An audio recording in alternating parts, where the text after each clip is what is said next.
المصطفى أما بعد أعوذ بالله من الشيطان الرجيم بسم الله الرحمن الرحيم وما هذه الحياة الدنيا إلا لهو ولعب سبحان ربك رب العزة عما يصفون وسلام على المرسلين والحمد لله رب العالمين اللهم صل على سيدنا محمد وعلى آل سيدنا محمد وبارك وسلم۔ میرے محترم بھائیو بزرگوں، چند الفاظ ایسے ہوتے ہیں جن کی حقیقت کا پتہ نہیں ہوتا اور وہ حقیقت پر مبنی ہوتے ہیں۔ جیسے لفظ دشمن ہے، یہ دشمن 4 حرف سے بنا ہے، دال شین میم نون۔ دال سے مراد ہے دنیا اور شین سے مراد ہے شیطان اور میم سے مراد ہے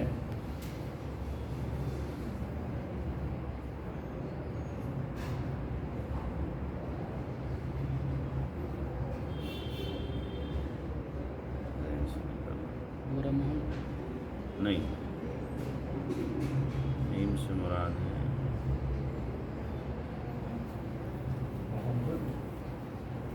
نا دنیا، مال، اور نون سے مراد ہے نفس۔ یہ 4 چیزوں کا مرکب ہے اور یہی انسان کے 4 دشمن ہیں، دنیا، شیطان، مال اور نفس۔ ان 4 سے بچ جائے تو وہ انسان اللہ کے قرب کو حاصل کر لے گا اور اللہ کا دوست بن جائے گا۔ جہاں تک تعلق دنیا کا ہے تو دنیا 2 دھاری تلوار ہے۔ دنیا سے مراد یہاں پر ترک لذات دنیا ہے، دنیا کی لذتوں کو چھوڑنا اور دنیا کی لذتوں میں لگنا، یہ انسان کو برباد کرتا ہے، اور اس کی لذتوں کو چھوڑنا یہ انسان کو عزت کی چوٹیوں تک پہنچاتا ہے۔ تو اس لیے دنیا کی لذتوں سے بچنے کی کوشش کریں۔ یہ دنیا جو ہے سب سے بڑی جادوگرنی ہے۔ اللہ کے نبی صلی اللہ علیہ وسلم نے فرمایا اسحر ہاروت و ماروت، ہاروت ماروت سے زیادہ بڑی جادوگرنی۔ یہ 2 فرشتے تھے جن کو اللہ نے دنیا میں بھیجا تھا انسانوں کے امتحان کے لیے اور جادو سکھا کر کے۔ جب ان کے پاس کوئی آتا تو کہتے جادو مت سیکھنا، یہ تمہارے اور بیوی کے درمیان تفرقہ ڈالا دے گا، دوستوں میں دشمنیاں ہو جائیں گی، لیکن لوگ پھر بھی سیکھتے تھے۔ تو یہ دنیا جو ہے ان ہاروت ماروت سے بڑی جادوگرنی۔ اس کی مثال امام غزالی رحمۃ اللہ علیہ نے بڑی پیاری دی، آپ نے سنی ہوگی کہ ایک آدمی کے پیچھے شیر لگ گیا، اب وہ بھاگ رہا ہے، بھاگتے بھاگتے اسے آگے ایک کنواں دکھائی دیا کہ ہم اس میں کود جائیں۔ کنویں میں جھانک کے دیکھا تو کالا ناگ ہے پانی پہ، تو اب کیا کرے؟ تو کنویں کے من پر ایک درخت تھا، اس نے اس کو سوچا پکڑ کے لٹک جاؤں، جب شیر بھاگ جائے گا تو نکل جاؤں گا۔ تو اس نے اس درخت کو پکڑا، اس کو پکڑے ہوئے تھا کہ اس نے دیکھا کہ کہ جس درخت کو میں پکڑے ہوئے ہوں اس کو 2 چوہے کاٹ رہے ہیں۔ تب بڑا پریشان ہوا کہ یہ تو کاٹ دیں گے، میں نیچے گر جاؤں۔ اسی اثنا میں اس نے دائیں بائیں دیکھا تو شہد کا چھتا نظر آیا جس پہ مکھیاں تھیں نہیں اور شہد ہے۔ تو اب اس نے چاٹ کے دیکھا تو بڑا میٹھا لگا، تو اس کے چاٹنے میں ایسا مشغول ہوا، نہ اسے شیر یاد رہا، نہ نیچے اژدہا یاد رہا، نہ چوہے یاد رہے۔ اب اس آدمی کا حشر کیا ہوگا؟ کہا کہ جو شیر ہے وہ ملک الموت ہے جو انسان کے پیچھے بھاگ رہا ہے، اژدہا جو نیچے ہے وہ قبر ہے، کنواں، وہ قبر ہے، اور جو درخت ہے معمولی سا وہ ہے اس کی زندگی، اور 2 چوہے جو ہیں کالے سفید وہ رات اور دن ہیں جو اس زندگی کو ختم کر رہے ہیں، اور شہد یہ دنیا ہے۔ شہد کیا ہے؟ دنیا ہے، جس میں مشغول ہو کر کے آدمی قبر کو بھی بھول جاتا ہے اور ملک الموت کو بھی بھول جاتا ہے، اور اپنی زندگی کتنی مختصر ہے اس کو بھی بھول جاتا ہے۔ تو انسان جو ہے وہ دنیا میں مشغول ہو کر کے تمام تر اخروی نعمتوں سے بھی اپنے آپ کو غافل کر لیتا ہے۔ اس لیے اللہ کے نبی صلی اللہ علیہ وسلم نے ایسی دنیا کے متعلق فرمایا ہے، حب الدنیا راس کل خطیہ، دنیا کی محبت ہر گناہ کی جڑ ہے، ہر گناہ کی جڑ، کہ جتنے بھی گناہ ہوتے ہیں اس دنیا کی محبت کی وجہ سے ہوتے ہیں۔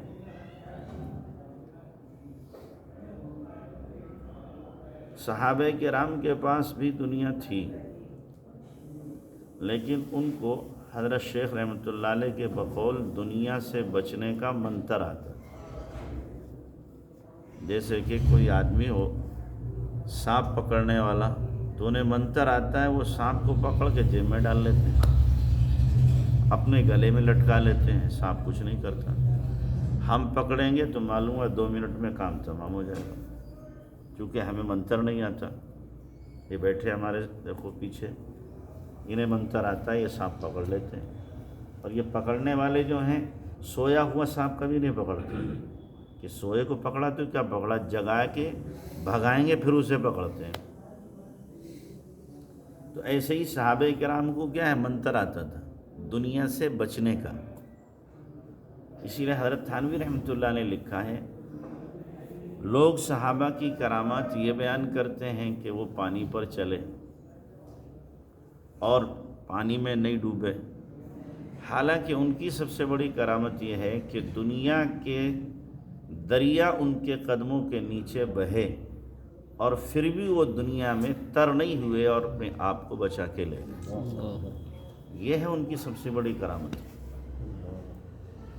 تو اس لیے اس دنیا سے بچ جانا یہ سب سے بڑی کرامت ہے، اس لیے کہ دنیا کی بہاریں اور رونقیں ایسی ہیں اور اس کی لذتیں ایسی ہیں کہ آدمی کا بچ جانا یہ تعجب کی بات ہے، اس میں ملوث ہو جانا یہ تعجب کی بات نہیں ہے، بچ جانا تعجب کی بات ہے۔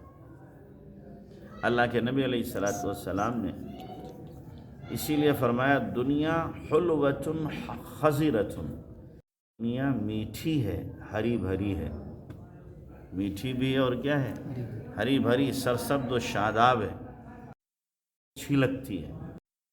لیکن صحابہ کرام نے اس دنیا کو دل نہیں لگایا تھا۔ اس کی ایک عام مثال لیں،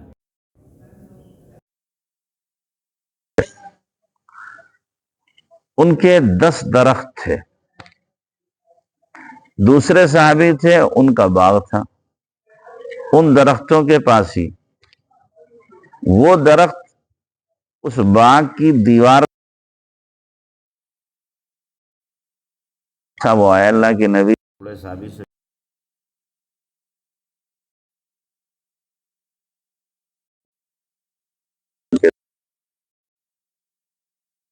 ہمارا گھر جاتا، تو بوڑھے آدمی تو بوڑھے ہی ہوتے ہیں، تو اللہ کے نبی صلی اللہ علیہ وسلم نے کہا بھائی ان کو دے دو، تمہیں ایک قیمت دے دیں گے، دوسری جگہ درخت دے دیں گے. کہ اللہ کے نبی مشورہ ہے یا حکم ہے؟ آپ نے فرمایا مشورہ ہے کہ نہیں دیتا. آپ صلی اللہ علیہ وسلم نے پھر انہیں ترغیب دی اور کہا کہ تمہیں اس کے بدلے ہم جنت میں درخت دلوا دیں گے. تو پھر انہوں نے پوچھا اللہ کے نبی مشورہ ہے یا حکم؟ کی مشورہ ہے کہ ہمیں ضرورت نہ ہے. بوڑھے آدمی. ایک دوسرے صحابی بیٹھے ہوئے جب بڑے میں چلے گئے تو دوسرے صحابی نے کہا اللہ کے نبی یہ جو آپ نے ان کے لیے کہا کہ درخت جنت میں ملیں گے، اگر میں یہ درخت خرید کر ان باغ والے صحابی کو دے دوں کیا میرے لیے بھی یہی حکم ہے جنت میں ملیں گے؟ کہاں ملیں گے. کہا ٹھیک ہے. اب یہ اٹھے ان بڑے میاں کے پاس گئے، جا کے سلام کیا اور اس کے بعد کہا مجھے پہچانتے ہو؟ کہ میں تو نہ پہچانتا تمہیں، کہ میں وہ قبا کا امیر آدمی ہوں جس کے باغ میں 1000 درخت ہیں. اچھا وہ تم ہو؟ کہ ہاں وہ میں ہی ہوں. کہ اس کی خوشبوئیں تو بہت اچھی ہیں، آپ کو پتا ہے؟ کہ ہاں ہمیں بھی معلوم ہے. تو میں ایک سودا کرنے آیا ہوں. کہ کیا؟ کہ وہ 1000 باغ والا درخت تم میرا لے لو، جس باغ میں 1000 درخت ہیں وہ لے لو، اور یہ 10 درخت خالی ہمیں دے دو بس تم. ہاں اب ان کی آنکھوں میں چمک آ گئی، ارے اتنی بڑی ڈیل، کہ تم سچ کہہ رہے ہو؟ کہ ہاں بالکل سچ. کہ ٹھیک ہے پکا سودا. 10 درخت میں نے دیے اور 1000 درخت میرے کے لکھت ہو گئی. اب وہ صحابی اللہ کے نبی کے پاس آئے اور کہا اللہ کے نبی میں نے سودا کر لیا ہے، وہ 10 درخت ان صحابی کو دے دو، اور میں نے جو آپ نے وعدہ کیا تھے اس کے مطابق جنت میں ہمیں درخت مل جائیں. کہ آپ نے کہا ٹھیک ہے. اب یہ گئے اپنے باغ میں، ان کی بیوی بچے باغ میں تھے. باغ والے لوگ موسم میں وہیں چلے جاتے ہیں، بڑا موسم ٹھنڈا ہوتا ہے، باغ بھرا ہوا تھا کھجوروں سے. یہ باغ کے اندر نہیں گئے، باہر ہی کھڑے ہوئے اور آواز دی اے فلاں کی ماں، فلاں کی ماں، ام دہدہ نام تھا غالباً ان کا، کہ تم باغ سے باہر آ جاؤ. کہ کیا بات ہے؟ کہ آؤ تو صحیح. جب وہ باہر آئیں کہ میں نے سودا کر لیا. کہے گا کہ اس باغ کے بدلے جنت میں ہمیں 10 درخت ملیں گے. تو بیوی نے کہا زندگی میں پہلا تم نے نفع کا سودا کیا ہے. آج کل کی بیوی ہوتی تو سینہ پیٹ لیتی، بال کھول لیتی، میں کہ چلی جاتی کہ لو لٹا دیا انہوں نے سب. لیکن وہ بھی کیا تھی؟ صحابیہ تھی. تو یہ کیا ہے؟ ان کے دل میں دنیا کی محبت نہیں تھی، آخرت جنت کی محبت تھی. تو اتنا بڑا سودا کر لیا. اللہ ہم کو بھی ایسی ہی آخرت کی محبت عطا فرمائے، اور اس ناپاک دنیا سے اللہ تبارک تعالی ہمیں بچا لے. ہمارے حضرت فرماتے ہیں کہ دنیا میں ایسے رہو جیسے مرغابی پانی پہ رہتی ہے. مرغابی کہاں پہ رہتی ہے؟ پانی کے اوپر رہتی ہے، لیکن پانی اس کو لگتا نہیں ہے. جیسے ہی شکاری کا خطرہ محسوس کرتی ہے پانی ہی سے پرواز بھگے اڑ جاتی ہے. کہ اسی طریقے سے رہو اس دنیا میں، لیکن مرغابی کی طرح جیسے اپنے ایمان کا خطرہ محسوس ہو فوراً چھوڑ دو اس دنیا کو. اللہ ہمیں عمل کی توفیق عطا فرمائے.